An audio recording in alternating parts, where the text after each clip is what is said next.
그게 아시려면 설교를 몇 시에 끝나는 거?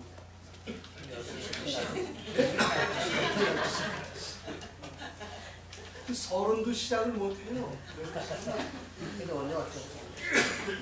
제가 저희 북아시아 태평양 지역의 여러 교회들 다니면서 교회가 성장하는 나라가 있고 교회가 안 되는 나라가 있어요. 내 특징이 뭔가 하면 일본 같은 데 가면은 설교를 11시 45분에 딱 끝나지 않으면 그 다음부터는 교인들이 사인을 보냅니다. 사인 어떻게 보낸지 아세요? 시계를 봐. 시계를 잡는다.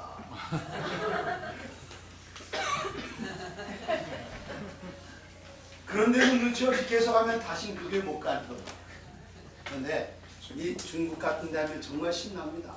얼마나 오랫동안 설교를 하면 좋습니까? 그러면은 그분들은 길면 길수록 좋다. 아멘. 와, 정말 아멘입니까? 아멘이요. 오늘 무슨 날이죠? 아멘이요. 하나만 할 때까지 하겠습니다.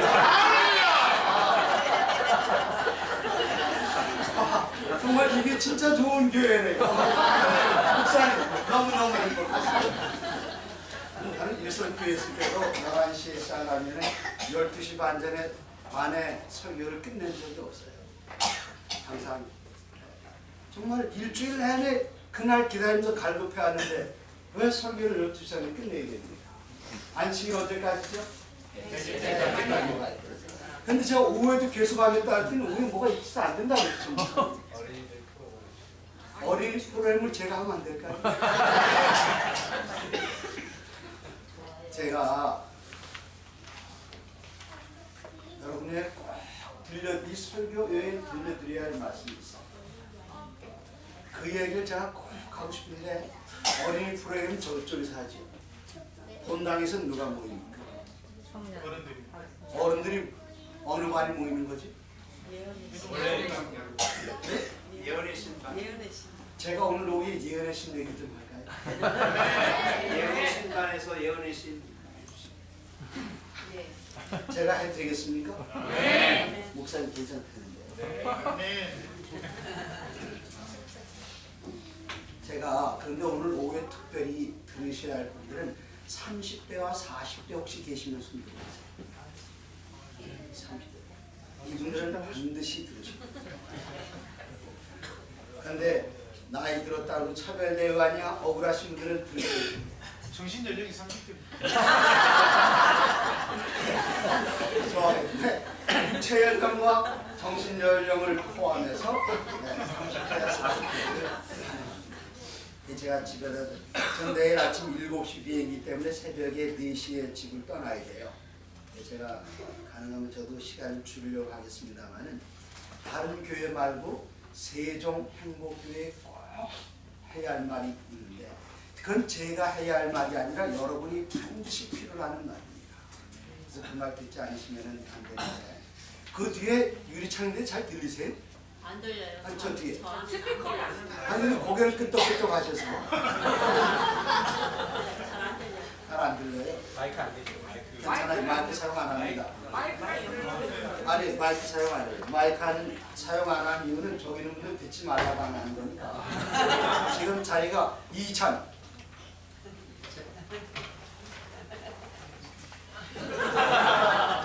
자리 하나 확보했습니다. 들어오십시오.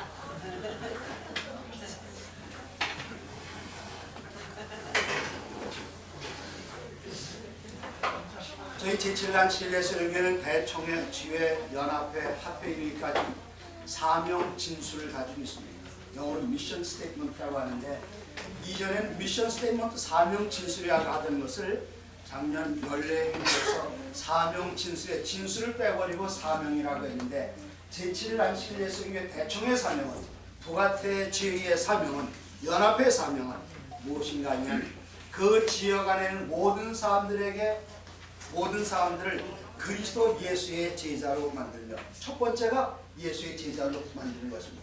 두 번째는 요한계시록 14장 6절로 12절에 나타난 12절에 세 천사의 기별로 나타난 영원한 복음을 전하며 그 다음에 세 번째는 임박한 그리스도 예수의 재림을 위하여 사람들을 준비시키는 것이다.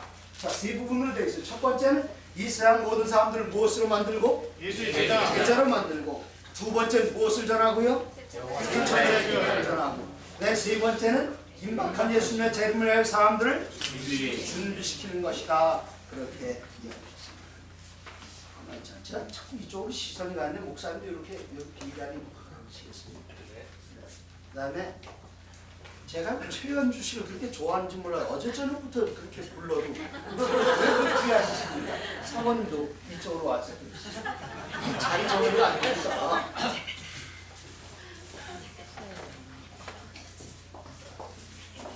아니 마주보고 앉으십니다. 아니 이거 잘 있어요. 가지 마세요. 집사님 오세요. 집사님? 아 됐어요.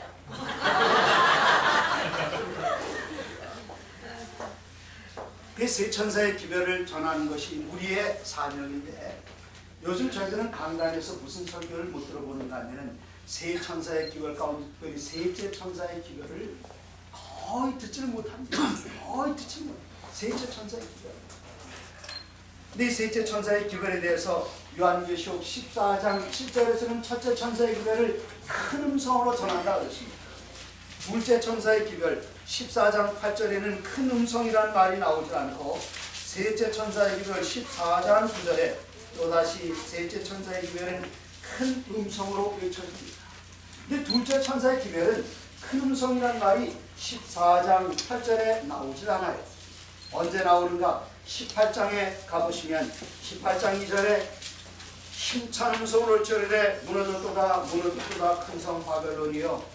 그 둘째 천사의 기별은 예수님 재림하시기 바로 직전에 무너졌도다 무너졌도다 큰 성 바벨론이여. 그 18장 4절에 이르기를 내가 들으니 하늘로부터 다른 음성이 나서 이르되 내 백성아 거기서 나와 그의 죄에 참여하지 말고 그의 받을 재앙들을 받지 말라. 예수님 재림하시기 바로 직전에 그때 전하는 둘째 천사의 기별은 큰 음성으로 전하는 것이 아니라 18장 2절 무슨 음성으로요? 힘찬 음성으로 전하면서, 그때까지 하나님의 백성들 여전히 바벨론에 남아있는 사람들이 있어요. 힘찬 음성으로 듣자마자 나올 수 있도록 힘찬 음성으로 그때 전하지만, 여기 14장 7절의 첫째 천사의 기별, 14장 9절의 셋째 천사의 기별, 이 기별은 어떻게 전해야 되는가 하면은 또 다른 천사고 셋째가 그 뒤를 따라 무슨 음성으로 이르되 큰 음성으로 이르되. 이게 한국말로 하면 큰 음성이 잘 표현이 안 돼요. 영어 하시는 분들 계십니까? 영어인 이는 loud voice. 이제 중국어 하실 기회도 드립니다. 중국어 성경을 안 보셨죠? 따성수. 한번 해보세요. 시작. 大声说， 아이, 안 들려요, 안 들려. 어떻게? 大声说， 영어는 뭐라고요? 이너 loud voice. 네, 아주 큰 소리로. 근데 한번 큰 소리가 잘 안 되는데, 이 중국 가서 통역가 하는 사람들 들어오면 아주 신납니다. 따성수 하면 되는데. 네? 미국 사람들 뭐라고요? 이너 loud voice. 이게 셋째 천사의 기별인데 우리가 이것을 알아야 돼요. 내 첫째 천사의 기별은 무엇인가 하면, 누구든지 예수 그리스도를 변호사로 영접하고 개인의 구조로 영접하게 하면 다 구원받는다는 그것이 바로 첫째 천사의 기별이라면, 셋째 천사의 기별은 14장 9절에 뭐라고 말씀하시는가 하면, 만일 누구든지 짐승과 그의 우상에 경배하고 이마이나 손에 표를 받으면 그도 하나님의 진노의 포도주를 마시리니. 그 진노의 잔에 섞인 것이 없이 부은 포도주가 아주 독합니다. 그렇기 때문에 포도주를 마시는 사람들은 그 포도주 원액을 마시는 것이 아니라 물을 부어서 마십니다. 그런데 이 포도주에는, 진노의 포도주에 섞인 것이 없다. 하나님의 진노 그 100% 농도, 조금도 자비라고는 섞이지 않은 그 진노의 포도주를 누가 마시는가 하면, 짐승에게 경배하고 짐승의 우상에게 경배하고 짐승의 표를 이마이나 손에 받은 사람들에게 이 진노의 포도주가 내리는데, 거룩한 천사들 앞과 어린 양 앞에서 불과 유황으로 고난을 받으리니 11절 그 고난의 연기가 얼마 동안 올라간다고요? 세세토록 올라가리로다. 짐승과 그의 우상에게 경배하고 그의 이름표를 받는 자는 밤낮 쉼을 얻지 못한다. 하나님께서 우리들에게 쉼을 주기를 좋아하십니다. 수고하고 무거운 짐 지는 자라 다 내게로 오라. 내가 너희를 쉬게 하리라. 엿새 동안 일한 사람들에게 안식을 날아서 쉬라고 목 놓아 예수님께서 부르시만 저 바깥의 사람들이 다 오늘 쉬러 여기 오질 않았어요. 너희들의 소원이 안 쉬는 거냐? 그래, 그러면 좋다. 너희들의 소원이 안 쉬는 거라면 뭐 하라고요? 밤낮 쉬지 마라. 누구의 결정인가 하면 하나님의 결정이 아니라 저들의 선택입니다. 셋째 천사의 기별을 뭔가 하면 절대로 짐승에게 경배하지 마라. 짐승의 우상에게 경배하지 마라. 짐승의 표 받지 마라. 그럼 이건 받아야 될까요? 안 받아야 될까요? 안 받을 수가 없어요. 요한계시록 13장 8절에 보면은 죽임을 당한 어린 양의 생명책에 창세 이후로 이름이 농명되지 못하고 이 땅에 사는 자들은 다 짐승에게 경배하더라. 이 땅에 사는 자들은 다 짐승에게 경배한다 그랬습니다.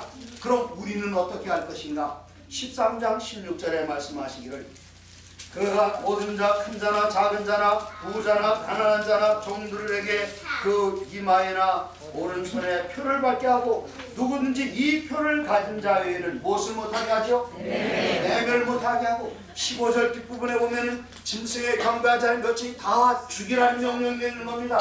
칼이 목에 들어와서 죽이라고 그래요. 겁나요 안 나요? 겁나죠. 네? 이참 칼이 목에 들어오면 겁나요 안 나요? 그러면 안 돼요. 국군 장병들은 겁 안 나는 줄 알았는데 이 결혼하면 말입니다. 이렇게 아주 잘생긴 남자도 한밤중에는 조그만 강도와 칼을 목에다 딱 갖다 들이면 뭐라고 말하죠? 비나이다 강도님께 비나이다 제발 목숨만 살려달라고. 왜요? 처자식이 있는 몸입니다. 처자식 때문에 미국을 해서요. 칼 한 번만 갖다 대면. 그런데 여기는 뭐라고 말하는가 하면 짐승에게 경배하지 않으면 며칠이 다 어떻게 한다고요? 다 죽인다고 그러는데 경배 안 할 사람이 어디 있겠습니까? 그 다음에 짐승의 표를 안 받으면 뭘 못해요? 매매를 못해요. 한 달 동안 열심히 일해줬는데 25일 날 통장 보니까 급여가 안 들어온 겁니다. 재무실에 쫓아가서 월급 안 들어왔는데요. 잠깐만요. 표 받으셨나요? 무슨 표요? 짐승의 표. 그러면 안 받았는데요? 그러면 월급 지급이 안 됩니다. 그러면 한 달 동안 일했는데. 세상에. 뭐 괜찮아. 한 달 월급. 그리고 은행에 가서 은행 예금을 찾으려고 슬립을 딱 디비니까 선생님 죄송합니다. ATM 카드도 안 됩니다. 왜 안 되냐? 그랬더니 선생님 혹시 받으셨습니까? 뭐 말이에요? 짐승의 표 안 받았습니다. 죄송합니다. 계좌가 정지됐습니다. 산에 가서 혼자 살려고 해도 나가서 돈 있어도 사 먹지도 못하고 내가 농사진 것들을 팔지도 못하고 이걸 누가 하는가? 여기 계시록 13장에 보면은 두 번째 짐승 미국이 그렇게 한다고 그랬습니다. 미국이 어떤 나라인가? 미국이 다른 나라를 손봐준 데는 두 가지 방법이 있어요. 하나는 옛날에 가다피가 리비아의 수상 가다피 대통령 가다피가 무엇을 선언했는가 하면 죽음의 만을 선언하니까 미국은 화가 나서 영국에서 폭격기를 띄워가지고 이 트리폴리 카다피 한 사람을 죽이기 위해서 한밤중에 선전포고도 하지 않고 그냥 때려 부셨습니다. 때려 부셨어요. 파나마 운하 아시죠? 여기 미국이 있고 여기 남미가 있는데 미국에서 보스턴이나 뉴욕을 떠난 내가 아시아로 가려면 저 밑에 남아메리카를 거쳐서 태평양 건너서 가야 됩니다. 너무 멀어요. 그러니까 중간에 뭐가 있는가 하면 잘룩한 대리허리 그 중앙아메리카의 가장 좁은 곳 파나마의 운하를 파가지고 밑으로 안 돌아가게 해놨는데 이제는 파나마 운하의 사용 연한이 다 끝났어요. 그러니까 파나마 대통령이 국유화를 선언했습니다. 그랬더니 미국은 어떻게 했는가 하면은 파나마의 해병대들을 보내서 파나마 대통령을 잡아다가 마이애미의 법원에 세워서 마약범이라고 해서 파나마 대통령이 지금도 플로리다 마이애미에 갇혀 있습니다. 미국 이런 나라예요. 전체 미국 비난하려는 것이 아니라 미국은 요한계시록 13장에 새끼 양처럼 등장했지만 결국 가서는 용처럼 말하는 나라가 미국입니다. 첫 번째 손바지는 때려 부숩니다. 때려 부수기 전 단계가 뭔가 하면은 지금 북한이 왜 고생하고 있습니까? 물론 그 핵무기 때문에 고생하고 있지만 미국이 어떻게 하고 있어요? 경제 제재가 매매를 못하게 하는 겁니다. 국가적으로. 그 미국이 잘 써먹는 방법이 이 두 가지예요. 계시록 13장에 나오지 않았습니까? 무엇 못하게 하리라. 이 마지막 때 짐승의 표를 받지 않으면 매매를 못하게 한다. 경제 활동을 할 수가 없으면 여기 아무도 살 수 없어요. 아무리 잘생기고 아무리 남편이 훌륭해도 돈 안 갖다 주면 여자들이 살 수 있어요, 없어요? 지금 뒤에 못 보이죠? 전 봤어요. 전 봤어요. 네? 그래서 매매 못하면 할 수 없는. 그런데 우리 제7란 일레스른교회 강단에서 셋째 천사의 기별을 증거하는 게 들어본 지 너무나도 오래됐습니다. 왜 오래되는가 하면 짐승의 표는 무엇인가? 요한계시록 13장 17절에 말씀하시기를 누구든지 표를 가진 자에는 매매를 못하게 하니 이 짐승, 이 표는 곧 짐승의 이름이나 그 이름의 무엇이라? 수라. 지혜가 여기 있으니 총명한 자는 무엇을 세보라고요? 그 짐승의 수를 세어보라. 그것은 사람의 수니 몇이라? 666이요. 그래서 우리 제7란 7일의 성경은 전통적으로 무엇을 666이라고 그랬는가 하면 교황의 면류관에 있는 비카리우스 필리데이, 하나님의 아들의 대리자라는 이 글자를 라틴어 글자를 라틴어 숫자로 풀면은 비카리우스 필리데이가 다 합치면 뭐가 되는가 하면 정확하게 666이 된다고 설교를 해왔습니다. 근데 천주교회가 안식을 위해서 보존장을 보냈어요. 천주교회의 교황이 사용하는 비카리우스 필리데이라는 그 말이 하나님의 아들이 대리자라는 말을 천주교회가 그런 걸 언제 썼느냐 이겁니다. 그런데 안식일 교회는 그냥 옛날 종교 개혁자들이 그걸 계속 써왔기 때문에 그런 줄 알고 따라왔어요. 실제 우리는 검증을 안 해봤습니다. 찾아보니까 없어요. 그런 게 없어요. 비카리우스 필리데이라는 말을 쓴 적이 천주교에 없는 거예요. 큰일 났어요. 1941년이었습니다.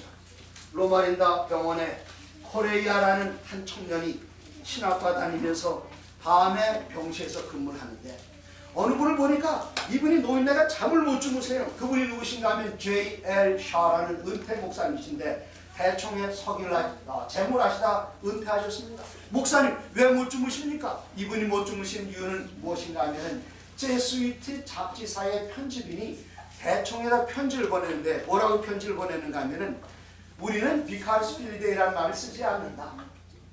그런 게 어디 있는지 개신교회 문서에서 찾지 말고 천주교회 문서에서 우리가 그 썼는지를 발표하고, 그래서 우리는 쉬운 줄 알고 금방 찾아보니까 어디에도 비카리우스 필리데이라는 말을 천주교회가 쓴 적이 없는. 큰일 났어요. 우린 벌써 여러 가지 출판물에 그 전도 목사님을 다 했는데 너무나 큰일 났습니다. 그랬더니 이 코레이아라는 청년이 뭐라고 말하는, 목사님 추천사 하나만 써주시면 제가 가서 찾아보겠습니다. 대청에 가시게 추천사 하나 써주십시오. 아니 그거 할 필요 없네. 우리가 다 그 학자들이 다 찾아봤지만 못 찾았네. 근데 이 로마린다는 어디 있는가 하면 이게 미국의 진화라면 서해안 여기 있어요. 대청은 워싱턴 DC 당시에, 지금은 실버 스프링이었지만 워싱턴 DC 여기 있었습니다. 이 청년이 추천서 하나 받아들고 아메리카 대륙을 건너가서 대청회에 도착을 했습니다. 대청회의 그 위원회의 위원장님께서 소용없다. 그래서 해보겠습니다. 자네 몇 가지 언어를 하고 있나? 적어도 그 문서를 살펴보면 라틴어를 기본적으로 알아야 돼요. 영어밖에 모릅니다. 목사님 실망했습니다.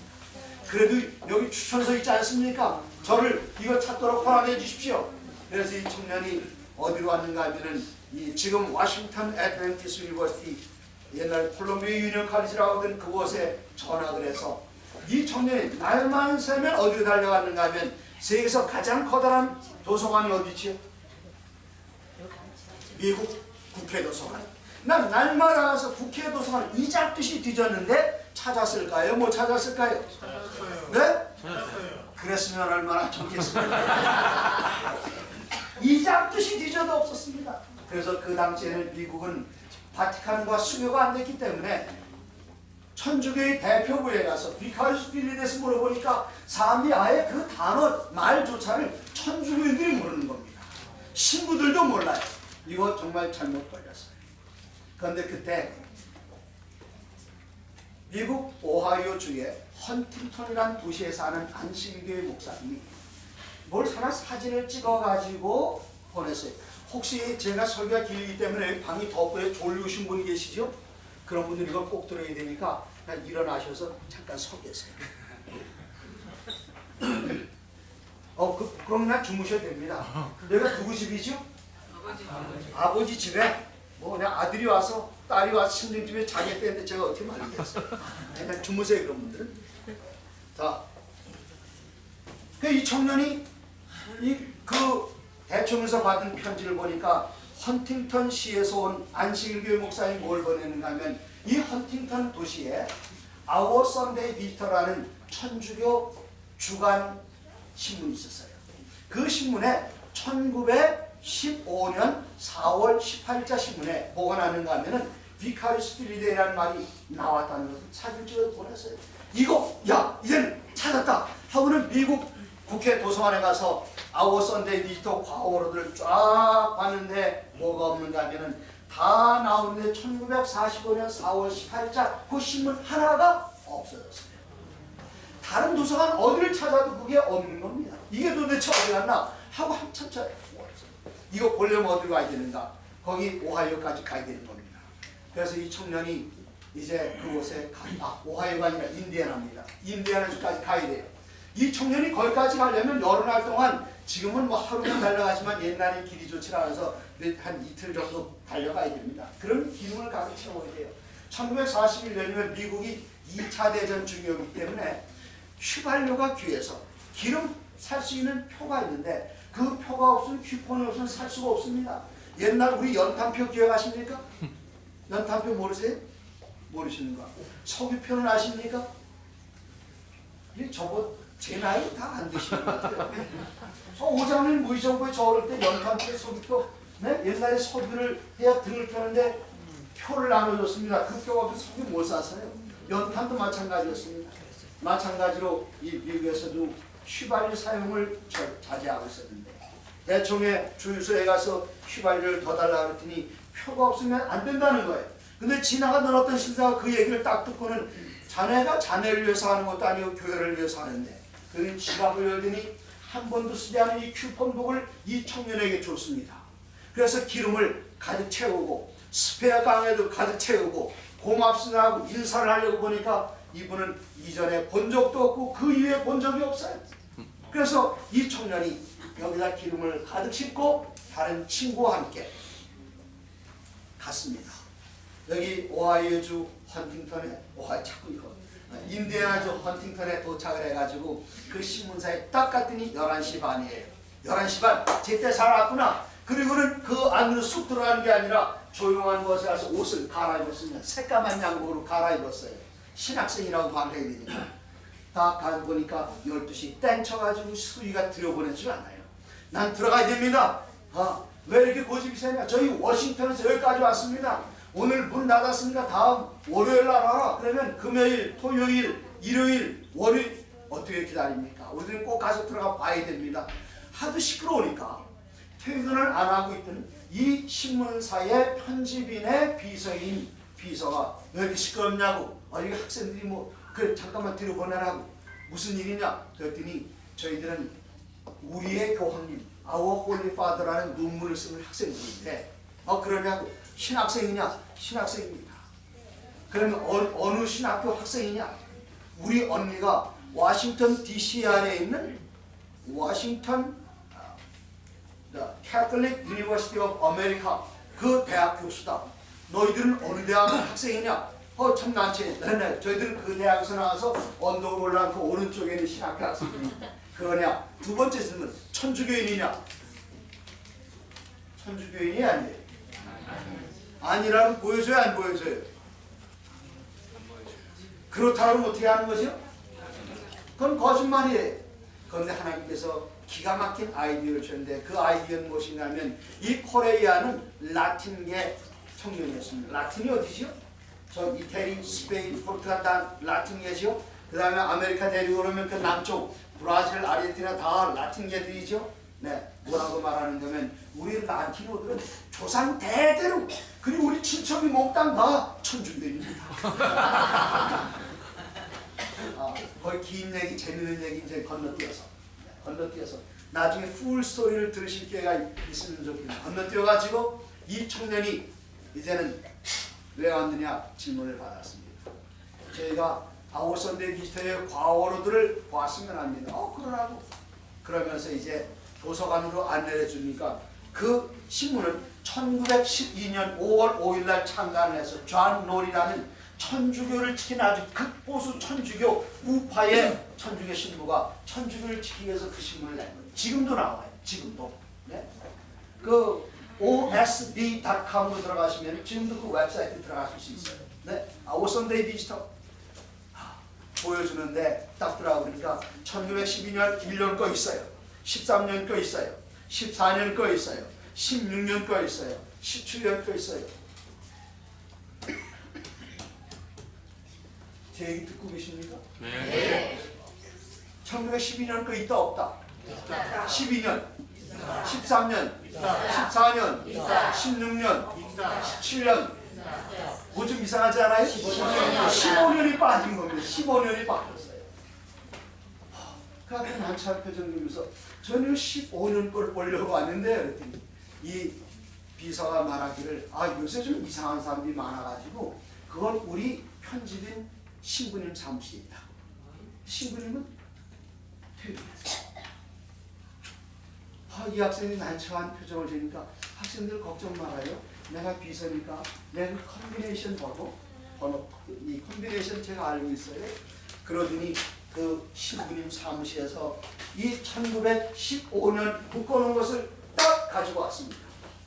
딱 가지고 왔는데 그 위에 루슬리 우리가 이 교회 지남이라든가 시조를 1년 쫙 모으다 보면은 어떤 거는 한 번 더 있는 것도 있죠. 네. 그런데 한 번 루슬리프가 하나 더 있는 게 위에 딱 있는데 딱 보니까 그게 뭔가 하면은 1915년 4월 18일자예요. 와. 그때 그냥 내가 가서 갔노라 보았노라 그것만 갖고는 안 되잖아요. 그걸 가지고 와야 되잖아요. 그런데 가만히 생각해 보니까 1915년 4월 18일이면 자기 생일이었어요. 그래서 이 청년이 그 수녀님에게 수녀님 이게 제 생일인데 저에게 선물로 주시면 안 되겠어요? 그랬더니 이분이 가만히 보다가 이 안에는 이미 하나 철해져 있으니까 그렇지. 그럼 거기다 뭐라고 쓰는가 하면은 Happy Birthday Greetings Mary Helen Kavanaugh 사인을 해가지고 이 청년에게 선물해 줬어요. 이 청년이 이걸 가지고 왔는데 거기 1915년 4월 18일자에 무슨 내용이 있는가 하면 교황의 면류관 마이터에는 무슨 글이 쓰여져 있으며 그 뜻은 무엇입니까? 거기 탑 뭐라고 쓰였는가 하면 Vicarious Filii Dei라고 쓰여져 있으며 그 뜻은 하나님의 아들이 대자다. 그게 그 신문에 있는 겁니다. 이 학생이 이걸 가지고 와서 그대로 달려가서 대총에다 이걸 갖다 줬어요. 그래서 이 로마 천주교에서는 그 신문을 완전히 다 폐기해가지고 딱 2군데 남아 있습니다. 아마 헌팅턴 본사에 있는 것도 지금쯤 폐기됐을지도 모르겠어요. 어쩌면은 저 대총의 서고 안에 그 한 장 있는데 제가 누구들을 찾아봐 달라는데 그분이 못 찾으시더라고요. 그러나 제가 무엇을 가지고 있는가 하면 그 신문에 사진을 가지고 있어요. 혹시 제가 이 교회 전도하러 올 일이 없겠습니다만은 혹시 인들교에서 전도한다 소문나면 한번 와서 보세요. 왜 전도해야 할 일이 없느냐 하면 이 교회 잘 안 불러요. 제가 여기 어떻게 하는 줄 아십니까? 저 불러서 온 게 아니에요.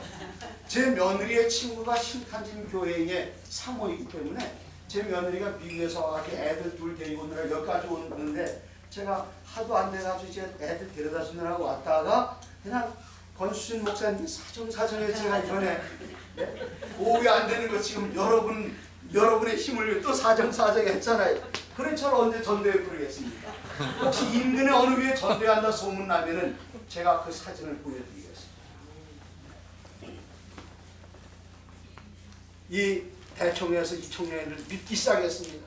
그래서 뭘 시켰는가 하면은 우리 대총회가 수집해 놓은 천주교의 자료들이 정확한 자료들인지 가서 천주교 신학대학에 가서 물어봐라. 물어봤더니 정확하게 답을 가져왔어요.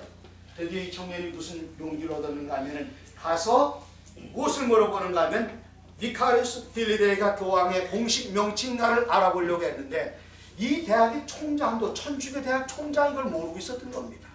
온 세상에. 그런 문제라면 최근에 우리 학교에 온 신부님이 계시는데 독일 교수님 쿠아스텐 박사님이 이런 문제의 전문가다. 그럼 제가 그분 만나고 그분이 오늘 출장해서 며칠 더 있어야 온다. 며칠 있다 쿠아스텐 교수를 만나는데 이 독일 교수가 아주 그냥 뭐 당당한 데다가 그냥 딱 이러고 자네 왜 왔나 그러는 겁니다. 저희 신학생인데 어느 신학생인데 뭐 물어보려고. 그래서 저희들이 아워 홀리 파더라는 부분을 쓰는 중인데 여쭤보겠습니다. 뭐가 궁금하냐? 네? 비카리우스 필리데이가 교황님의 공식 칭호입니까? 그랬더니 이분이 하신 말씀은 교황의 가장 정확한 신학적인 표현은 비카리우스 필리데이 하나님의 아들이 된 자가 맞다. 그러나 요즘은 우리가 그런 표현보다는 비카리우스 크리스티라는 표현을 더 많이 사용한다. 그렇습니까? 그럼 교수님, 이 쿠아스텐 교수는 굉장히 유명합니다. 그래서 천주교에서 1년에 한 번 천주교 전 세계적으로 정말 엄청나게 많은 그 매덕이 사는 천주교들 가운데 해마다 가장 탁월한 학자 한 사람에게 주는 상이 쿠아스텐 상이에요. 그분 이름으로 여러분 검색하면 지금도 나와요. 이 쿠아스텐 그 교수가 가장 정확한 표현이다. 그러면 교수님 그걸 좀 써주시면 안 되겠어요? 내가 말했는데 지금 뭐가 필요하냐? 제가 논문 쓰는데 그냥 누가 말했다더라 그러면 안 되지 않습니까? 하나 써주시면 어렵지도 않지. 그러면서 종이를 하나 딱 뜯었는데 그 종이가 뭔가 하면 이 대학교의 레터헤드입니다. 레터헤드란 뭔가 하면 우리가 편지 쓸 때에 예를 들어서 저는 보가테지에서 근무하고 있는데 여기 북아시아 태평양주에 대충 이렇게 쓴 편지지 있지 않습니까? 거기에 뭐라고 썼는가 하면은 Catholic University of America 미국 천주교 대학 워싱턴 DC 그 레터헤드가 있는 거기에다가 뭐라고 썼는가 하면은 비카리우스 필리데이는 비카리우스 크리스티와 마찬가지로 교황의 공식 칭호이다. 그리고는 J. 쿠아스텐 사인해서 줬습니다. 이 학생을 딱 받자마자 대청에 안 갖다 주고 어디 가는 줄 아십니까? 변호사에 가서 공증해다가 대청에 나갔다. 제가 이웃교회 어딘가 저를 초청하면 전도회 때 그 사진 보여드릴게요. 소문나고 왔습니다. 그런데 천주교회는 어떤 교회인가? 여러분 혹시 저 로마에 가보신 분 계십니까? 아무도 안 계세요? 여기 두 분, 셋, 넷, 이거밖에 다섯. 더 안 됩니까? 로마에 가서 무엇을 보셨는지 모르지만 로마에서 가장 커다란 성당이 4개가 있어요. 4대 성당이라고 해요. 성모 마리아 성당, 그 다음에 성 베드로 성당, 성 바오로 성당. 성 바오로 성당은 바티칸에 있습니다. 이 모든 성당들 가운데 어머니가 되는 가장 커다란 성당이 성 요한 성당이에요. 성 요한 성당은 라테란 궁하고 딱 붙어 있습니다. 라테란 궁 아십니까? 1929년에 무솔리니하고 가스파리 추기경이 바티칸 시를 영원히 천주교에 준다고 서명함으로 죽었던 상처가 일어난 사건 바로 라테란 궁. 라테란 궁하고 붙어 있고 라테란 궁에서 요 4차선 2차선 4차선 도로를 건너가면 바로 건너편에 산타 스칼라, 라틴어 산타 스칼라, 우리말로 말하면 거룩한 계단, 안식일교들은 빌라도의 층계라고 하는 게 있어요. 거기 마틴 루터가 무릎 꿇고 뛰어 올라갔다는 그 층계가 있고 바로 그 성 요한 성당과 라테란 성당 바로 뒤에 전 세계에서 가장 높은 오벨리스크가 있습니다. 46m. 전 세계 제일 높은 겁니다. 그리고 그 옆에 조그만 채플 성당이 하나 있어요. 이 성당이 일요일날 못 들어갑니다. 왜 못 들어가는가 하면은 이 성당이 어떤 성당인가 하면은 여기에서 콘스탄티누스 황제가 실베스터에게 침례받았다고 해서 침례탕이 있고 거기에 침례받는 혹시 보셨어요 두 분? 보셨겠지만 기억 안 나시죠? 거기에 있고 이 세계에서 가장 높은 오벨리스크에 뭐라고 써놨는가 하면은 실베스터 주교에게 콘스탄티누스가 여기서 침례를 받아 딱 써놨어요. 그리고는 거기서 한 200m 동쪽으로 가면은 4명의 순교자들을 기념하는 성당이 있는데 천주교의 로마에 있는 모든 성당들은 어제 지은 것은 깨끗하게 나는데 이 성당은 너무나도 허름합니다. 그런데 그 성당 아니면 다른 데서 볼 수 없는 유일한 것들이 있는데 그 자그마한 성당에 들어가면은 그 벽에 테페스트리가 쫙, 이 테페스트리란 뭔가 하면은 벽에 거는 그림들 가운데 양탄자 같은 것을 떠서 만든 걸 테페스트리라고 하는데 테페스트리가 쫙 있는데 그 테페스트리의 첫 번째 그림은 어떤 환자가 누워 있어요. 얼굴이 다 그냥 막 이상합니다. 문둥병 걸린 환자. 그 환자 이름은 콘스탄티누스 황제였습니다. 문둥병 걸렸어요. 이 로마 시내에 있는 날고 끼는 의사들이 뭐라고 처방을 해줬는가 하면 어린아이들의 피해 목욕을 하시면 낫습니다. 그래서 로마 군인들이 나가지고 어린아이 엄마들 다 잡아들여서 젖 먹는 아이들. 그래서 그 옆에 애기 엄마들이 쫙 서 있습니다. 서 있는데 이 콘스탄티누스는 그들을 불쌍히 여겨서 어린아이들을 데리고 온 그 엄마들에게 선물을 다 돌려보냈다. 그 다음 그림은 뭔가 하면은 그날 밤에 꿈에 누가 나타났는가 하면은 베드로와 바울이 나타나서 어린아이들을 살려준 거 참 잘했다. 네 문둥병 낫게 해주겠다. 누구를 찾아가라고 하는가 하면 로마의 주교 실베스터를 찾아가라. 그래서 그 신하들이 실베스터에게 찾아가는 그림이 또 있어요. 그 다음 그림은 무엇인가 하면은 이제 침례받는 그림입니다. 실베스터 교황에게 콘스탄티누스가 침례받는 그림이 있어요. 그 다음 그림은 뭔가 하면은 이제는 문둥병이 다 났습니다. 나가지고 교황에게 면류관을 이렇게 받치는 그림이 있고 그 뒤에서는 신하들이 말을 끌고 와요. 황제가 타는 백마를 끌고 옵니다. 그 다음 그림은 이 백마 위에 황제의 백마 위에 교황이 앉아있고 교황이 면류관을 쓰고 있고 그리고 이 콘스탄티누스 황제가 교황의 말굽기를 가지고 가는 그림이 나와요. 바로 거기만 나와요. 그 다음 얘기는 어디로 옮겨가는가 하면 바티칸에 가면은 바티칸 성당 그 베드로 성당 뒤에 유명한 바티칸 박물관이 있습니다. 이 박물관에 가면 역사적인 수많은 세계의 보물들이 다 몰려있는데 그 중에 가장 유명한 게 두 가지가 있는데 하나는 미켈란젤로의 그림, 하나는 라파엘의 그림. 미켈란젤로의 그림은 뭐가 있지요? 네? 이 천지 창조가 쫙 있지 않습니까? 거기 보면은 이 하나님이 아담의 손을 다 생각나십니까? 그 그림? 네. 그 미켈란젤로가 그린 그림이에요. 그리고 그 옆에는 라파엘의 방인데 라파엘이 그린 그 명화들 가운데 어떤 그림이 있는가 하면 이런 그림이 있습니다. 교황이 콘스탄티누스에게 침례주는 그림 하나 있고 또 다른 그림 하나는 이 교황에게 콘스탄티누스 황제가 뭔가 이렇게 바치고 있습니다. 그게 뭘 바치는가? 콘스탄티누스의 증여라는 문서를 바쳐요. 그 문서의 내용이 뭔가 하면은 그 문서에 이런 말이 쓰여졌습니다. 나 콘스탄티누스 황제 이 로마의 황제가 문둥병에 걸렸는데 지금 했던 그 얘기요.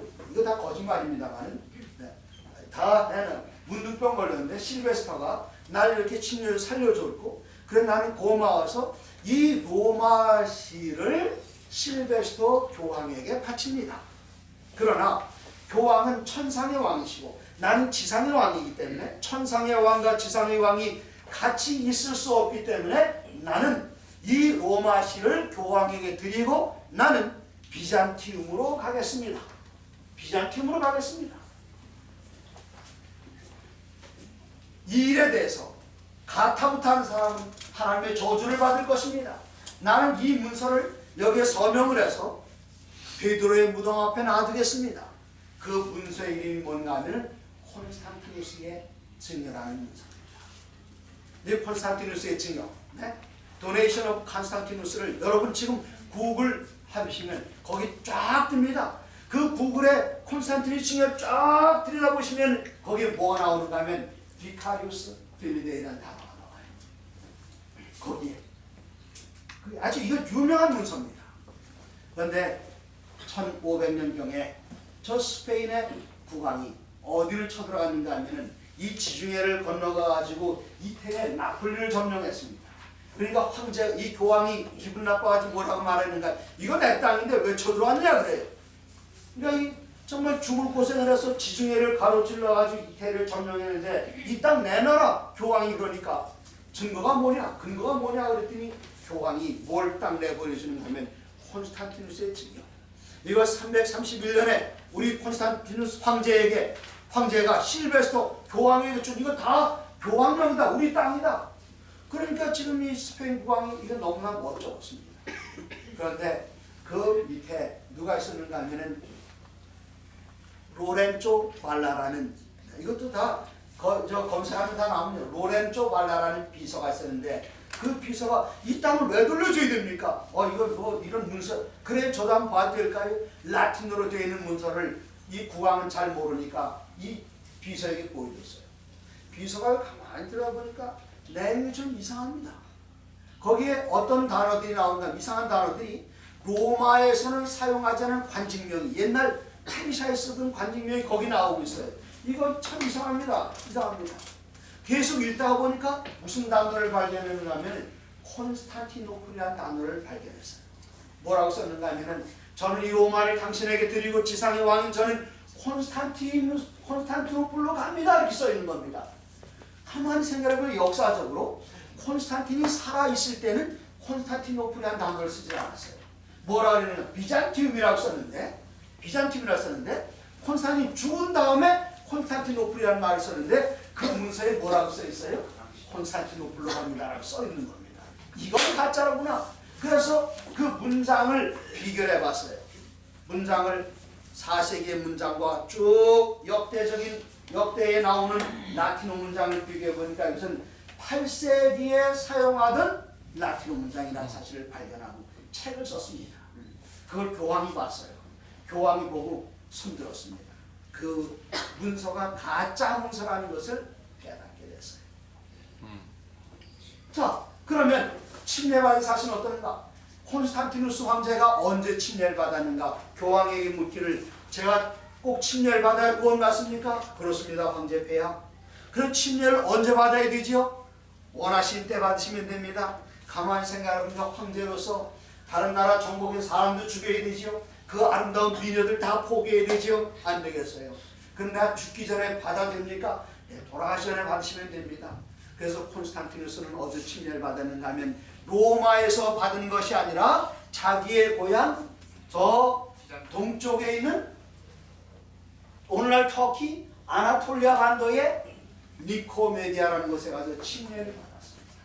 그래서 구글 검색하시면 Baptism of Constantinus를 딱 찾으면은 로마에서 침례받았다고 나오지 않고 역사적으로 어디서 침례받았는가 하면 니코메디아에서 죽기 전에 유세비우스 주교에게 침례받았다고 나옵니다. 제가 하는 말이 무슨 말인지 아시겠습니까? 로마 천주교는 여기 없는 것도 거기다 커다란 오벨리스크에다가 몇백 년을 딱 새겨놨어요. 여기 침례탕교를 다 만들어놨습니다. 여기서 침례받았다고 하니까 일요일날 되면 로마에서 태어나기 다 이 영세받으러 가기 때문에 관광객은 들어가지 못해요. 그리고 모든 사람 다 사진 찍어합니다. 저 이것도 사진 딱 찍어왔어요. 네? 그 오벨리스크에 딱 써있습니다. 실베스토 황제가 콘스탄티누스에게 침례해 준다고 딱 써있어요. 없는 것도 이렇게 만들어내는 로마 천주교회가 여러분 역사적으로 이런 주보가 있었나요? 없었나요? 네? 이런 주보. 네? 눈에 보이는데 있어요? 없어요? 네? 지금 있잖아요. 그런 건 없었습니다. 여러분 있으면 증거대 보십시오. 네? 이걸 누가 하고 있는가 하면 로마 천주교가 역사적으로 사용했던 비카리우스 필드를 완전히 다 폐기해버리고 그런 건 없다 찾아와 하는 겁니다. 네? 없는 것도 만들어놔서 세계적인 저 이집트에서 가장 커다란 오벨리스크에다 딱 거기다 새겨놓고 봐 여기 침례가 역사적인 증거 있잖아. 침례탕 봐 있잖아. 그리고 여기 테페스트리 봐라. 문둥병 걸려 다 이러고 있어. 없는 걸 만들어내는 천주교회가 있는 것을 다 이렇게 딱 세계에서 없애버리고 찾아봐라. 그러면 안 나오는 것은 안 나오는 거야. 그래서 오늘날 많은 사람들이 비카리우스 필드에 대해서 설교하지 않으면서 무슨 기별을 안전하게 쌓였는가 하면 셋째 천사의 기별을 전하지 않기 시작했습니다. 네, 셋째 천사의 기별은 아주 중요합니다. 이 기별은 마지막 때 어떻게 외쳐야 되는가 하면 무슨 소리로요? 자 교수님 무슨 소리요? 네? 중국말 大声说， 네, 따성소. 네, 따성소. 아주 그렇게 그래 안 큰 소리로 전해야 할 이 비결이 강단에서 사라졌던데. 그럼 우리들은 어떻게 이 짐승의 표를 거절할 수 있는가? 짐승의 표를 거절하면 매매를 못합니다. 짐승에게 경배하지 않으면 몇째 다 죽이라는 명령 다 죽게 됩니다. 그러면 어떻게 살아남는가? 요한계시록 14장 12절 읽겠습니다. 그러면 우리들은 어떻게 살아남는가? 계시록 14장 8절 9절 11절에 뭐라고 말하는가 하면 짐승에게 경배하지 않으면 다 죽는다. 그래서 짐승에게 경배하면 다 죽는다고 말하지만 여기에 경배하면 어떻게 되는가? 불과 유황으로 고난을 받으니 세세토록 그리고 밤낮 쉼을 얻지 못하리라. 그럼 이걸 받으면 안 되는데 어떻게 하면 이것을 거절할 수 있는가? 거절할 수 있는 비결이 14장 12절에 기록되어 있습니다. 읽겠습니다. 시작.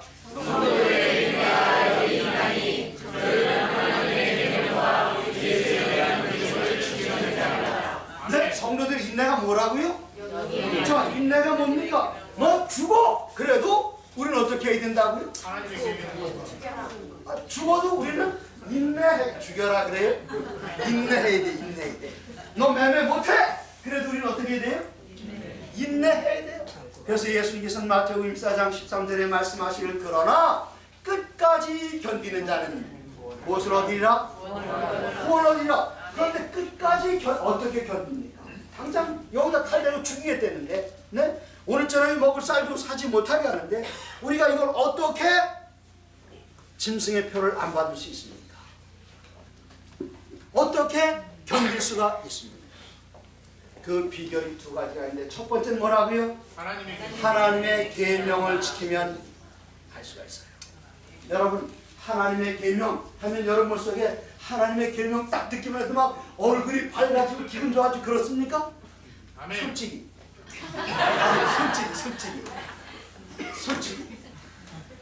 나 외에 다른 신을 내게 있게 하지 말지니라. 아멘. 도둑질하지 말지니라. 그런 계명을 들을 때 하나님 너무 은혜스러워요. 감사합니다. 그런 생각이 떠올라요?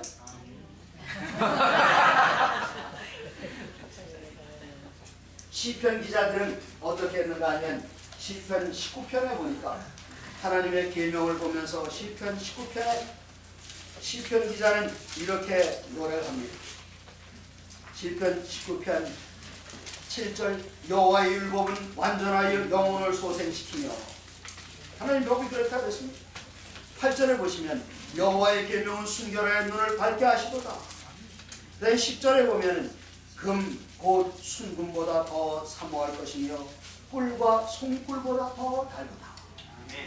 네? 그냥 아멘은 지금 폼나게 하시는데 정말 십계명 생각하면 와, 꿀처럼 달게 느껴지느냐 이겁니다. 많은 사람이 십계명 하면 마음속에 긍정적인 느낌보다 부정적인 느낌을 가지고 있어요. 얼마 전에 저희 큰 손녀가 4살이었을 때에 카톡을 하는데, 네? 요즘은 뭐 전화기 필요 없죠. 하면 카톡이 딱 있는데 어느 날 왔어요. 며느리가 보낸 겁니다. 딱 보면 전 손녀들 보는 게 너무 좋아요. 이 손녀가 큰 손녀가 뭐라고 하냐면 나 외에는 다른 신들을 내게 있게 하지 말지냐. 거기서 십계명을 한 글자도 틀리지 않고 출애굽기 20장 3절부터 쫙 읽은 겁니다. 그 옆에 며느리가 있는데 며느리 표정을 보니까 며느리 표정이 어떻지요? 시아버지가 뭐랑 한마디 해주기를 뭐 기대하는 듯한 그런 표정. 네, 다 외운 다음에 제가 손녀에게는 세비나 잘했다. 그리고는 며느리에게 뭐라고 말했는가 하면 얘야 십계명은 20장 3절 나 외에 다른 신을 내게 있게 하지 말지니라 거기서부터 외우면 안 된다 그랬어요. 네? 아버님? 왜 안 되는 줄 아십니까? 이 십계명은 누구나 다 부정적으로 그렇게 생각을 하는데 이 십계명을 제대로 이해하려면 십계명의 전문을 먼저 봐야 돼요. 뭘 본다고요? 네, 프롤로그를 먼저 봐야 되는데 이 십계명 20장 출애굽기 1장 1절에 보면 하나님께서 가라사대 2절에 뭐라고 말하는가 하면 나 여호와가 430년 동안 애굽에 종살이 하던 너희를 나의 강한 손과 편팔로 너희를 구원해냈다 그렇게 말씀하시면서 그 다음엔 첫 번째 계명이 시작됩니다. 어떻게 구원했는가? 이스라엘 백성들은 애굽에서 430년 동안 종살이를 했습니다. 노예였어요. 430년 몇 세대인가? 한 세대를 30년으로 삼는다면 이건 10세대 이상을 그냥 태어나면 종이었습니다. 태어나면 종이었어요. 그래서 그들의 피에는 노예의 피가 흐르고 그들의 DNA는 완전 종의 노예의 DNA였습니다. 그런데 누가 나타나는가? 모세가 딱 나타나서 하나님께서 너희를 구원하신다. 너희를 해방시키신다. 그런데 그들은 해방이라는 이게 머릿속에 없어요. 10세대 이상을 노예로 태어났기 때문에 그냥 우리는 노예, 그게 편안하고 이상한 거 아무것도 없는데 갑자기 여호와께서 여호와가 누구냐 물어봤더니 모세가 출애굽기 3장 1절에 뭐라고 대답하지요? 스스로 있는 네? 나 여호와는 어떻게 생겼다고요? 곰처럼 생겼다? 코끼리처럼 생겼다? 어떻게 해요? 나 여호와는 스스로 있는 자니라. 그러니까 이 유대인들, 이 히브리인들이 감이 잡히질 않는 것입니다. 아니 신이면 코끼리처럼 생겼든지 사자처럼 생기든지 뭐처럼 생기든지 네? 애굽의 신들은 다 모양이는데 신에 대한 이해가 안 가요. 그러나 말거나 이제 모세는 누구에게 하는가 하면은 바로에게 가서 하나님께서 이 백성을 보내려갔다. 그랬더니 출애굽기 5장 2절에 여호와가 누구한테 이 백성을 보내겠느냐? 난 여호와가 누군지 알지 못하노라. 그때 하나님께서는 여호와가 누군지 본단을 보여줍니다. 어떻게 보이십니까? 열 재앙을 통해 첫 번째 재앙. 첫 번째 재앙이 뭐지요? 피. 나일강이 그리고 모든 물이 피가 됩니다. 다 피가 돼요. 왜 나일강이 피가 되는가 하면 나일강은 어떤 강인가 하면은 이집트의 모든 신들이 사는 집이에요. 이 신들이 숨을 못 쉴 지금 질식해 죽게 됐습니다. 첫 번째 재앙이에요. 두 번째 재앙은 뭐지요? 두 번째 재앙은 개구리인데 그들은 이 개구리를 애굽의 신으로 섬겼어요. 개구리가 그렇게 좋으냐? 신으로 섬겼는데 그래서 개구리가 좋다고 하니까 이 여인들이 밤에 이제 자려고 침대 속에 딱 들어가니까 물침대도 아닌데 이 물컹해요. 뭔가 보니까 그 침대는 뭐가 덮고 있는가 하면 온통 개구리처럼 악 하고 침대에 떨어지면 딱 보니까 발이 물컹해. 뭘 밟았어요 지금? 개구리입니다. 그래 참 뭘 먹으려고 냉장고를 딱 열니까 냉장고에서 뭐가 기어나옵니까? 그냥 온 천지의 개구리. 개구리가 그렇게 좋으냐? 그러면 개구리 좀 한번 실컷 즐겨라 하고 하는 개구리를 엄청나게 보내셨습니다. 그게 두 번째 재앙입니다. 세 번째 재앙은 뭐지요? 네? 무슨 재앙? 여기 어린아이들은 이가 뭔지 모르지. 네? 이거 말. 그냥 그 이가 하나님인데 그냥 어디든 툭툭 털면 쫙 떨어지는 게 깁니다. 네? 이렇게 털면 그냥 쪽쪽 떨어져요. 어디 다 입니다. 그 다음에 세 번째 재앙은 뭡니까? 파리가 어디든지 이 파리가 빌제국 다른 말로 말하면 바알세불입니다. 파리 대왕이 바알세불이에요. 온통 사방천지에 입을 딱 벌리고 숨쉬려면 입안에 뭐가 깍 들어서 뱉어보니까 다 뭡니까? 이렇게 해서 애굽의 모든 신들을 여지없이 깨뜨려버리는 게 열재앙입니다. 열재앙 딱 끝나고 애굽의 신들은 완전히 다 망가졌습니다. 그리고 이스라엘 백성들이 신나게 딱 가는데 목 앞을 딱 가로막고 있어요. 뭐가 가로막았지요? 홍해 바다가 나타났어요.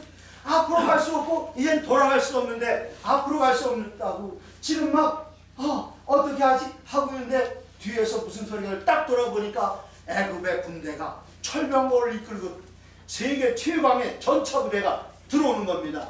앞으로도 못 가고 뒤로도 갈 수 없고 그 중간에 처해 있는 상황이 어제 저녁에 그 여자의 남자선하고 똑같은 상황이 됐어요. 이때 모세에게 불평합니다. 애굽에 우리가 장사할 곳이 없고 우리를 여기로 이끌어냈느냐? 이때 하나님께서는 모세에게 모세야 네 손에 무엇이 있느냐? 뭐가 있습니다? 그냥 마른 나무 막대기 하나 있습니다. 산 막대기, 죽은 막대기요. 죽은 막대기. 그런데 하나님께서 모세에게 말씀하시기를 바다를 향하여 들라 말씀하셨어요. 그래서 뭐 들면 어떻게 되는데 그냥 들어봐라. 딱 들었더니 놀라운 일이 벌어졌습니다. 바다가 쫙 간다. 와, 여러분 신기하지 않아요? 네? 근데 눈 모양이 별로 안 신기한 거 같아요. 뭐가 갈라졌다고요? 과자가 쫙 갈라졌다고요? 예. 그날 처음으로 히브리 어린아들이 뭘 받는가 하면 수족관을 봤어요. 딱 가다 보니까 와, 그냥 이거 살아있는 수족관 아닙니까? 어머 어쩜 이 넓게 너무 예뻐요. 그랬더니 엄마가 안돼 그 뭐가 나타나죠? 상어인데 손을 낼 그거 만지면 안돼 만지면 안돼. 이제 이 홍해바다를 다 건넜습니다. 다 건너고 나는데 그 뒤에 있던 그 애굽의 군대가 우리 노예들도 건너는데 우리도 건너도 되겠다고 그 안에 몰고 들어갔어요. 이 안에 딱 들어갔는데 이 이스라엘 사람 또 지금 큰일 났습니다. 막 따라오고 있잖아요. 따라오고 있어요. 지금 거의 다 지금 바다 한가운데까지 따라왔습니다. 이때 하나님께서 말씀하시기를 다시 들어라. 이걸 딱 들은 순간 갈라졌던 두 개의 수족관이 그냥 한때 쫙 합치면서 그 안에 애국 세계 최강의 전차 군단이 완전히 수장되고 만 것입니다. 그렇게 구원받았어요. 그래서 조금 더 가니까 배고파요. 애국에서 가지고 나온 빵 반죽이 다 떨어졌습니다. 완전히 이제 뭐 먹고 살지요? 이거 딱 떨어지니까 하나님께서는 사람이 자기가 의지할 수 있는 것, 그거 의지하든 빵 반죽 의지하고 있을 때는 하나님께 만나를 안 주셨어요. 내가 의지했던 게 완전히 다 없어지고 나니까 그때부터 하늘에서 뭐가 쏟아지는가 하면 만나가 쏟아지는 겁니다.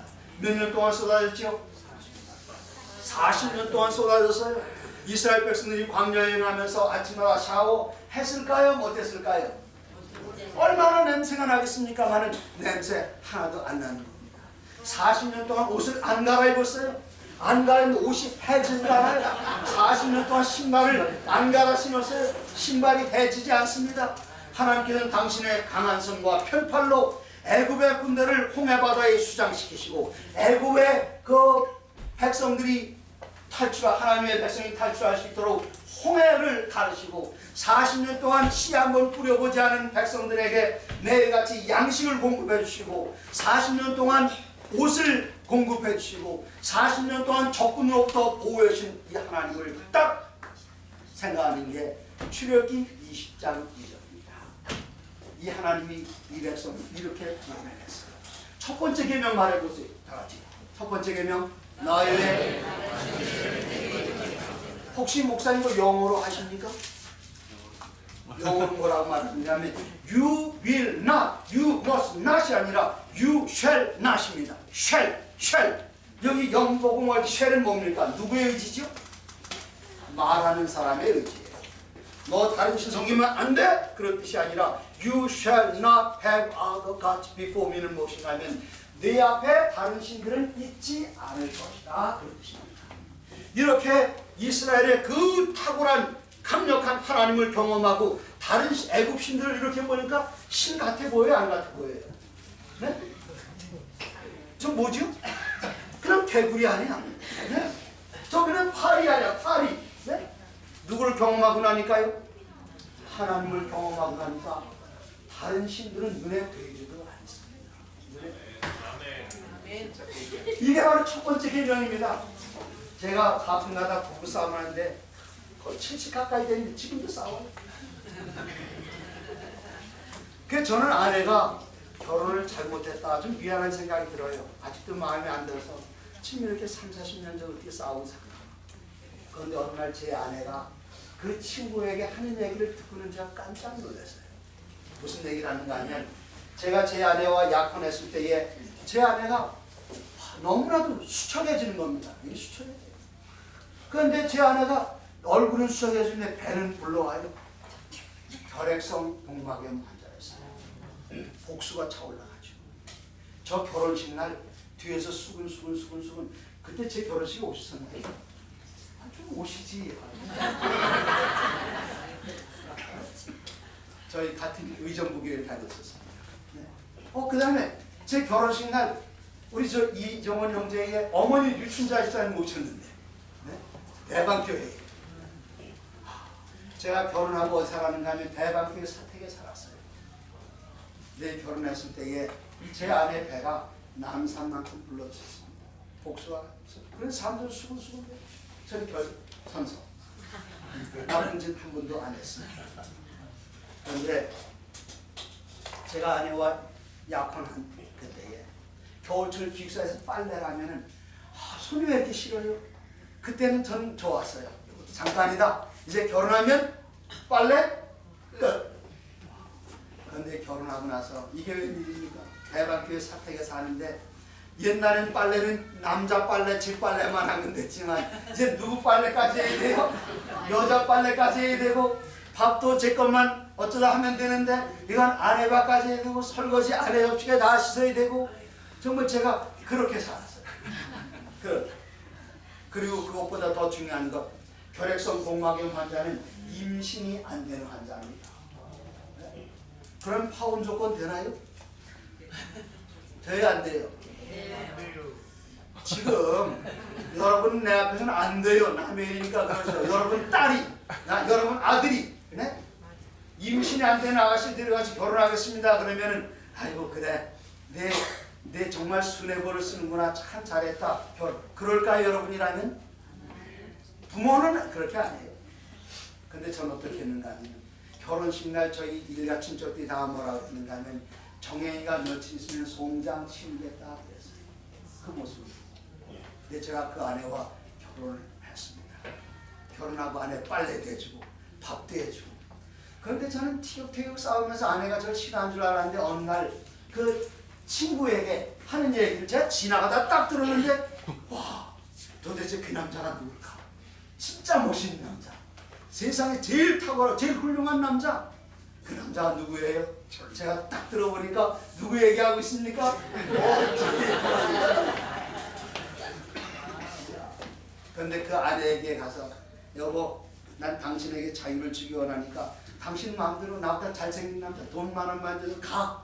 그럼 제 아내가 딴 남자에게 갈 것 같아요? 안 갈 것 같아요? 네? 아니 저보다 잘생긴 남자 배영준이 같은 남자 안 갑니까? 못 가.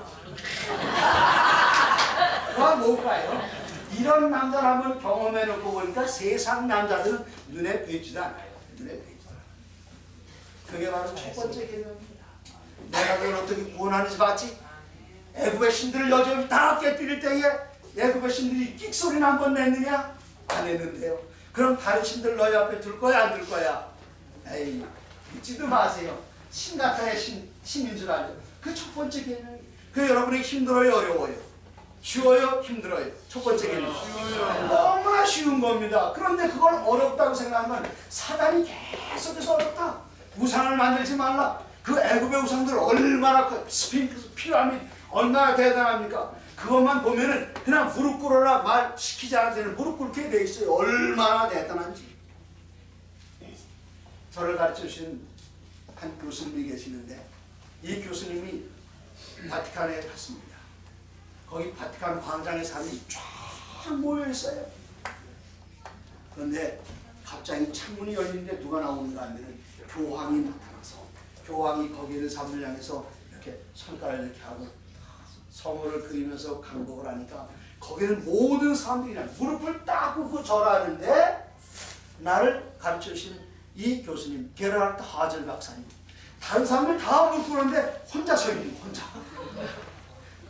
그때 이분이 뭐라고 말씀하시는가 하면 내가 교황을 향해서 무릎 꿇고 싶은 생각은 추호도 없었지만 그때 어떤 생각이 있었는가 하면 내 발밑에 에스컬레이터가 있어가지고 밑으로 쭉 내려서 내 머리의 높이가 다른 사람들과 같아졌으면 좋았겠다. 그런 생각을 하셨다는 겁니다. 애굽의 우상들 그냥 딱 보기만 해도 머리를 숙일 만큼 거대한 우상들인데 아니 애굽 사람들 가운데서 출애굽할 때에 우상이 눈이 있어도 보지도 못하고 귀가 있어도 듣지 못하고 손이 있어도 이 이스라엘 사람들을 붙잡지 못했던 그 우상 누가 만들었죠? 아니 어느 사람이 만들었어요? 애굽 사람이 안 만들었어요. 누가 만들었죠? 애굽 사람 종 누가 이스라엘 사람들이 만들었단 말입니다. 그 보니까 아니 괜찮 내가 만든 거? 귀가 있어서 듣지 못하고 눈이 있어서 보지 못하는 거 아니고 세상에 저걸 그게 두 번째 계명이에요. 우상을 만들거나 절하지 말라. 우상 만들 생각 있어요 없어요? 추호도 없습니다. 이게 10계명입니다. 도적질하지 말지니라. 이게 어렵습니까? 쉽습니까? 도적질하지 말지니라. 지금 40년 동안 여행을 해야 되는데 전 내일 새벽에 또 필리핀 떠나기 위해서 가면 짐부터 싸야 되는데 여행할 때 비결을 뭔가 하면 짐을 가능하면 많이 적게. 적게. 지금 이거는 전 일주일 갔다 오는데 몇 년짜리 여행이죠? 이게 40년짜리 여행인데 도적질하지 말지니라. 그 말은 뭔가 하면 내가 모든 거 다 공급해서 남의 거 눈도 안 돌리겠다 하는 건데 그런데 40년 동안 하는데 내 짐도 무거운데 남의 짐까지 이렇게 들고 이렇게 가지고 그러면 이거 얼마나 힘들겠어요. 이거 얼마나 힘듭니까? 그러니까 하나님께서 너희 여행할 때에 짐 가볍게 먹고 살 거 내가 다 주지 않느냐. 이게 도적질하지 말지니랍니다. 아멘입니까? 아멘. 그 다음에 7번째 계명은 뭐죠? 7번째 계명. 네? 모르시는구나. 제가 가르쳐 드릴게요. 7번째 계명은 가면 간음하지 말지니라. 이 세상에서 제 아내가 제일 예뻐요? 네. 고맙습니다. 저 어른의 존성대명이 어떻게 되시죠? 제 아내를 제일 미녀라신 제 아내에게 알려드리려. 네, 제 아내가 세상에서 제일 예쁘다고 동의하시는 여자분 손 들어보세요. 여자분 손 들어보세요. 아무도 없네. 네? 보셨구나. 근데 솔직히 말해서 제 아내가 여기 계신 분을 다 갖다 줄 세우면 아마 10번째도 들어가기 힘들지도 몰라요. 이거 녹화 안 하는 거죠? 그래서 이거 지워, 그 편집해주세요. 유튜브에 올립니다. 유튜브에. 네? 유튜브에 올려요. 그건 편집해주세요. 제 아내가 먼저 밥도 못 얻어먹고 쫓겨나요. 제 아내가 물론 세상에 제일 예쁜 여자, 가장 매력적인 여자 아닙니다. 제 아내 성격이 저에 못지않은 여자예요.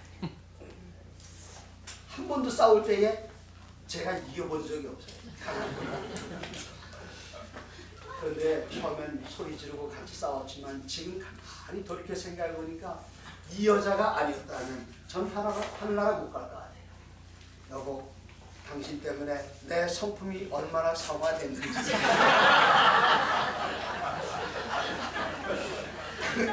당신은 나에게 맞춤형 아내야. 제가 딴 여자들하고 만났으면은 제가 그래도 요만큼 요가 안 되는 겁니다. 그래서 하나님께서 아시고 세상에서 제일 미인 가장 탁월한 여자는 아니지만 나에게는 맞춤형 최적합화된 아내를 나에게 맡겨주셔서 둘이 하늘나라 가게 하셨습니다. 그걸 생각하니까 내 아내 외에 다른 사람 눈에 안 들어오고 내 아내가 세상에서 최고입니다. 그게 몇 번째 계명이에요? 그게 7번째 계명이에요. 이거 지키기 어려워요? 쉬워요? 이걸 알고 나니까 너무나 쉬운데 무엇을 알고 나니까 인간은 나의 과거와 현재와 미래를 아신 하나님께서 나에게 하늘나라 가기에 가장 적합한 맞춤형 아내를 하나님께 주셨다고 생각할 때는 간음하지 말지니라 이런 거 필요 없어요. 그래서 간음하지 말라 그것이 아니라 간음 같은 건 안 하게 될 거다. 그게 바로 7번째 계명입니다. 그래서 이 십계명을 딱 보면 뭐가 보이는가 하면 거기에 십계명 10개의 조문이 눈에 딱 들어오는 것이 아니라 뭐가 보이는가 하면 십계명을 볼 때에 종되었던 애국 땅에서 강한 손과 편팔로 내가 너희를 구원해냈다. 십계명을 보면 그게 보이는 겁니다. 네? 십계명을 보면 그게 보여요. 우리가 11조를 드릴 때에 뭐가 보입니까? 아이고 11조 아까워. 그게 아니라 11조를 드릴 때에 무엇이 보이는가 하면 나에게 재물 얻을 능력을 주셨을 뿐만 아니라 겨우 10분의 1만 돌려받으시고 10분의 9를 나에게 주셔서 풍족하게 하신 하나님이 생각나는 것입니다. 우리가 안식일을 지킬 때마다 안식일로 공부하면 안 되나요? 물건 사랑하면 안 되나요? 그것을 기억하는 것이 아니라 안식일을 딱 기억할 때마다 하나님께서 우리를 사랑으로 창조해 주시고 하나님께서 우리를 구원해내신 그 생각을 안식일을 지킬 때마다 생각나게 되는 겁니다. 그래서 이 마지막 때에 성도들의 인내가 여기 있나니 하나님의 계명을 지키는 자들이라 되었습니다. 하나님의 계명을 딱 떠오르면 우리는 무슨 생각이 나는가 하면 애국 사람들을 당신의 강한 손과 편팔로 애굽 사람들에게서 이스라엘을 구원해내신 하나님이 딱 떠오르는 것입니다.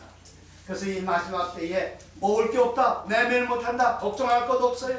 이스라엘 백성들이 언제 먹을 것이 공급되는가 하면 자기네들을 믿을 때는, 내가 은행에 예금 있을 때 하나님 안 믿어도 돼요. 어린아이들은 아버지를 믿고 삽니다. 아내들은 남편 믿고 삽니다. 그러나 다 믿을 만한 데가 못 됩니다. 이스라엘 백성을 치료할 때 빵 반죽을 믿고 나왔지만 그 빵 반죽이 다 떨어져서 이제는 하늘만 쳐다보고 아무것도 나에게 먹을 것을 공급해 주는 사람이 없다고 생각하는 그때가 바로 하늘만 쳐다보는 그때인데, 그때 뭐가 쏟아졌는가 하면은 하늘에서 만나가 쏟아졌습니다. 그래서 십계명을 보면 애굽에서 이들을 구원해내신 하나님이 생각나는 겁니다. 그래서 어떻게 하면 짐승의 표 거절하는가, 어떻게 하면 짐승의 경배 안 하는가, 뭐 지키면 된다고요? 십계명을 지킨다. 그렇기 때문에 사단의 왼수가 뭔가 하면 십계명이에요. 그 사단은 뭐만 공격하는가 하면 십계명만 공격합니다. 우리는 십계명을 지켜야 구원받는 것이 아니라 우리가 구원받은 것을 기억나게 하기 위해 십계명을 지키는데, 사람들은 십계명을 지켜야 된다고? 율법주의자 아니야? 사단이 그리스도인들 마음속에 그걸 계속 갖다 줘서 그리스도인들이 우리를 공격하게 하지만, 우리 남은 자손들은 성도들의 인내가 여기 있나니 무엇을 지키는 자들이라고요? 하나님의 계명을 지키며 또 무엇을? 예수의 믿음을 가진 자 아니라, 예수님께서는 누가복음 8장 25절에서 제자들에게 말씀하십니다. 갑자기 바다에 풍랑이 일어났어요. 예수님은 고나게 주무십니다. 베드로와 요한은 바다에서 자라난 사람들이기 때문에 목수인 예수를 깨울 필요가 없어요. 그런데 이 바람은 사람이 감당할 수 있는 바람이 아니었습니다. 갑자기 바람이 더 휘몰아치니까 지금 예수님 이렇게 계시다가는 돌아가실 것만 같아요. 돌아가시겠어요. 안 되겠어요. 그래서 정신없이 돌아가시는 분을 깨워드려야겠다고 하면 예수님은 흔들어 깨우면서, 주님, 우리가 예수님이 뭐지? 우리가 누구냐? 난 거기서 빼라. 예수님 그 우리가 속에 안 들어가요. 예수님은 안 돌아가십니다. 예수님께서 일어나시자마자 바람아 잔잔하라 했더니 바람이 한순간에 순종합니다. 제자들이 벌벌 떨어요. 어떻게 이런 광풍도 예수님 앞에 순종하는가?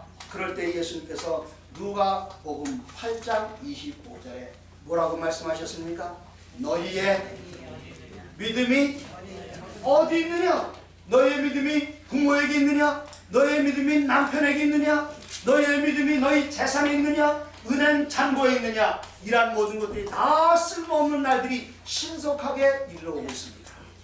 우리의 믿음은 오직 하나, 어디에다 두어야 되는가 하면 만세반석 되시는 예수님께 우리들의 믿음을 두는 것. 그렇게 할 때에 성도들의 인내가 여기 있나니 우리들은 짐승에게 경배하지 않아도 살 수 있고, 짐승의 표를 받지 않아도, 매매 같은 것 하지 않아도 우리 주님께서 감추인 만나를 그때 주시게 될 것입니다. 아멘. 이게 셋째 천사의 기별이에요. 얼마나 놀라운 셋째 천사의 기별이 행위로 얻는 기별이 아닙니다. 율법에 의한 기별이 아닙니다. 믿음으로 말미암는 의의 기별입니다. 네. 기별을 어떻게 전하라고요? 교수님 어떻게 전하라고요? 따성수어. 다시. 따성수어. 따랐어요. 뭐라고요? 따랐어요. 다 정말 중국어 바이러스가 들어왔습니다. 여러분, 이 놀라운 기별을 주신 우리 하나님께 감사하시기 바랍니다. 아멘. 오늘이 무슨 날이죠? 안식일. 오후에 친척집 결혼식 가지 마십시오. 오후에 다른 일 보러 가지 마십시오. 오후에 일주일 동안 피곤하신 분들 주무신다면 여기서 주무십시오. 집에 가서 주무시지 마시고. 오늘 점심 줍니까, 목사님? 네. 점심 잘 드릴 테니까 잘 잡수시고 한 분도 빠짐없이, 지금 빠질 분이시면 저에게 신고하고 하세요. 제 이름 적어뒀다가 특별교육을 하겠습니다. 오후에 점심 먹고 언제부터 시작하는가? 설거지 끝나는 그 시간에 하는데, 설거지로 그냥 설교 끝난 다음에 하면 안 될까요? 그래서 식사 끝나자마자 모여서 한 2시간, 어쩌면 3-4시간 될지도 모르지만 공부하고 가시겠습니다. 수고하시겠습니다. 좋으신 우리들 아버지 하나님, 저희들을 말씀으로 교훈해 주셔서 감사합니다. 이 놀라운 기별을 통해서 우리의 사명을 확인하게 해주셔서 감사합니다. 주여, 한 번밖에 살지 못하는 이 생명 끝까지 인내하면서 하나님의 계명을 지키며 예수의 믿음으로 살게 해 주시옵소서. 예수님 이름으로 기도드리옵나이다.